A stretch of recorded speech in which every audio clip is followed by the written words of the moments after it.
Good morning class 6। हम पढ़ रहे हैं sources of food chapter 1 science का।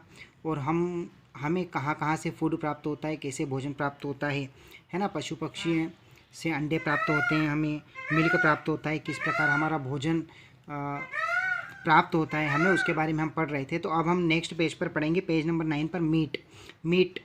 मीट कहाँ से प्राप्त होता है हमें। दी मीट मीन्स होता है मांस। मीट मीन्स क्या होता है? मांस। दी पोल्ट्री बर्ड्स जो पोल्ट्री बर्ड्स वो होते हैं जो पोल्ट्री फार्म में पाए जाते हैं, है ना।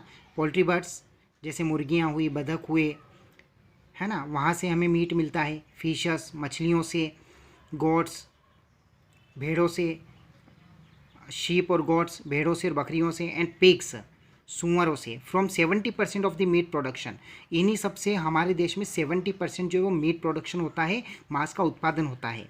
In India a large population in coastal areas.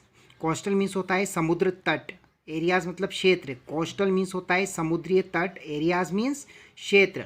In India large population, बहुत बड़ी जनसंख्या जो है कोस्टल एरिया पर रहती है। कहाँ पर रहती है? समुद्री तट पर पाई जाती है। And along the river depends on fish food, और रिवर के आसपास होती है, नदियों के आसपास होती है। डिपेंड मतलब निर्भर करती है फिश फूड पर, है ना, फिश पर निर्भर करती है। The rearing of fish on large scale is known as pisciculture. Pisciculture means होता है मत्स्य उद्योग या मत्स्य उत्पादन। मत्स्य उत्पादन मतलब मछलियों का उत्पादन करना।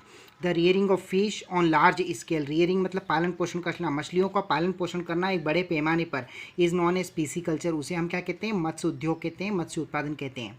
किन किन जानवरों से हमें मांस मिलता है? शीप भेड़ों से, प्रॉन झींगा मछली होती है, पिग सूअर से, और गोट बकरियों से। ओके, अब हम नेक्स्ट चलेंगे ऑयल्स पर। कहाँ पर चलेंगे? ऑयल्स पर। ऑयल मतलब तेल, आपको पता है, मूंगफली का तेल, सरसों का तेल, मीठा तेल, है ना। We also obtain highly nutritious oils. हम हाईली न्यूट्रिशियस मतलब पोषक तत्वों, we also obtain highly nutritious oil.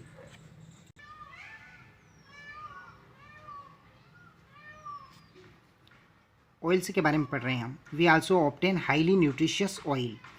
हम हाईली मतलब बहुत अच्छा तेल जो है वो प्राप्त करते हैं, nutritious oil, such is cod liver, जैसे कि मछली का तेल, फ्रॉम फिशेस मछलियों से प्राप्त करते हैं। These are rich in nutritions and good for our health. These are rich in nutritions, इनमें बहुत हाईली मात्रा में जो होता है, प्रचुर मात्रा में, रिच मतलब प्रचुर मात्रा में न्यूट्रिशन होते हैं, and good for our health, और ये हमारी स्वास्थ्य के लिए बहुत ज़्यादा लाभदायक होता है। ओके, देन हम पढ़ेंगे हनी। हनी मीन्स शहद, आपने खाया है ना हनी, उसके बारे में पढ़ेंगे हम। Okay, Honey is a good source of minerals. Honey is a good मतलब बहुत अच्छा, सोर्स मतलब स्रोत है मिनरल्स का, खनिज का, है ना। इट कंटेन्स शुगर, इसमें शुगर होती है, शर्करा की मात्रा होती है, ग्लूकोज होता है, एंड एंजाइम आल्सो, और एंजाइम जो हमारे शरीर के लिए एक आवश्यक तत्व होता है वो इसमें पाया जाता है। It has medicinal value. Medicinal means क्या बोलना चाहिए कि इलाज के लिए भी इसमें बहुत सारे गुण होते हैं, औषधीय गुण होते हैं। And help in curing common disease, और यह हमारी मदद करती है कि इसमें कॉमन डिसीज़ जो like the cough and cold, सर्दी और जुकाम होता है, उसमें हमारी बहुत मदद करती है। It is produced by Honey, यह किसके द्वारा उत्पादन होता है? इसका प्रोड्यूस्ड उत्पादन होता है किसके द्वारा? बाय हनी, मधुमक्खियों के द्वारा, हनी बीज। The honey bees can be easily reared, honey bees जो है इजीली इसका निर्माण करती है। And their rearing is known as apiculture, और मधुमक्खियों के पालन को हम क्या कहते हैं? एपीकल्चर। क्या कहते हैं? मधुमक्खी पालन को एपीकल्चर। ओके, नेक्स्ट पेज पर चलते हैं हम। नेक्स्ट पेज पर यहाँ पर एक एक्टिविटी दे रखी है, एक्टिविटी टाइम। ओके, क्या है ये एक्टिविटी? ये एक्टिविटी है कि शहद को किस प्रकार हम व्यवस्थित देख सकते हैं, उसका प्रैक्टिकल कर सकते हैं कि वो अच्छा है, प्योर है या नहीं है। Okay, to check the purity of honey, अगर हम शहद को चेक करते हैं, टेक 2 ग्लासेस ऑफ वाटर, तो हमें 2 ग्लास में पानी लेना है। और 2 drops of honey in each, और 4-4 बूंद या 5-5 बूंद जो भी आपको लगे वो दोनों गिलास में डालना है।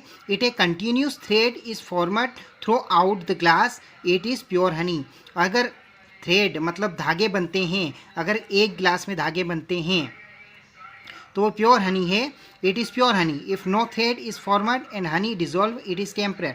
और अगर धागे नहीं बनते हैं, धागों का निर्माण नहीं होता है गिलास में, और हनी जो है वो पूरी तरह डिजोल्व हो जाता है, घुल जाता है पानी में, तो इट इज़ इम्प्योर, तो वह प्योर नहीं है, वह शुद्ध नहीं है। तो ये हमारा फर्स्ट लेसन था, है ना, सोर्सेस ऑफ फूड। ये हमारा कंप्लीट हो चुका है और इसके क्वेश्चन आंसर भी आपको मिल चुके हैं। तो आपसे रिक्वेस्ट है कि आप क्वेश्चन आंसर को, फर्स्ट चैप्टर के मीनिंग्स को अच्छी राइटिंग में अपनी कॉपी में उतारें।